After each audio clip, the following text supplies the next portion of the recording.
Hi, music makers. It's Miss Rickens. So Yama has decided that even though we're not going to school right now, and even though we're not going to Yama right now, we still really want to be able to reach out and connect with you so that you can keep learning and we can keep teaching.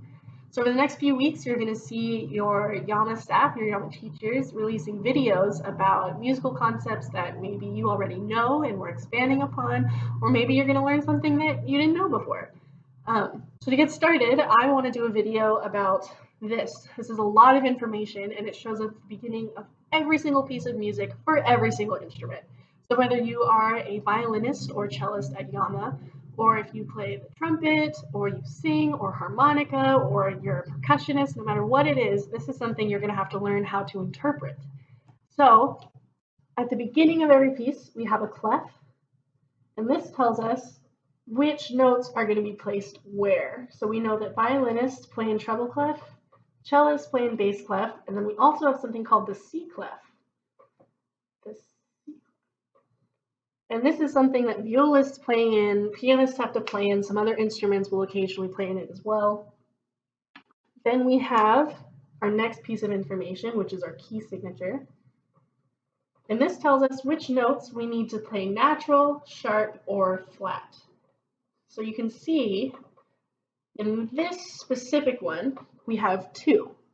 And you can see that this one is placed right on the top line, which in treble clef we know is F sharp. And then we have another one placed on this space, which in treble clef we know is C sharp. And there are no other symbols. There are no other sharps or flats or naturals. But we can assume that every note that doesn't have a symbol on it, we are going to play it naturally. So we have A natural, B natural, C sharp, D natural, E natural, and G for this specific piece of music. Next, we have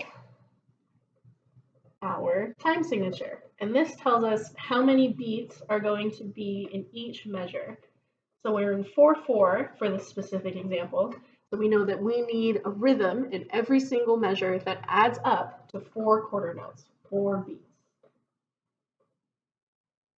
2, 3, 4. And this information can change all the time. So let's start a new one. Okay.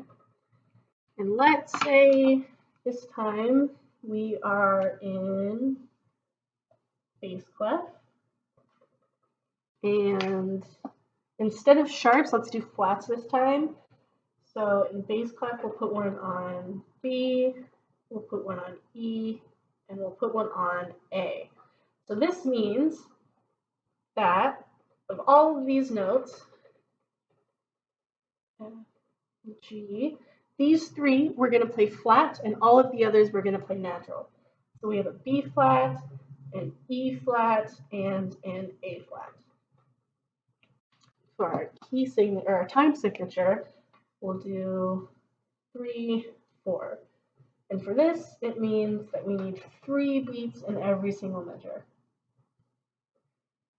And that's it. That's how you read all these symbols. So as long as you can tell which clef you're in, the key signature, which tells you which notes you'll play sharp or flat, and what your time signature is, you'll be able to read any piece of music that comes in front of you. So if you have any questions about any of the stuff I went over, or any other questions about any musical concept, I would love to answer them. Drop them below, and I'll answer them in my next video. Awesome.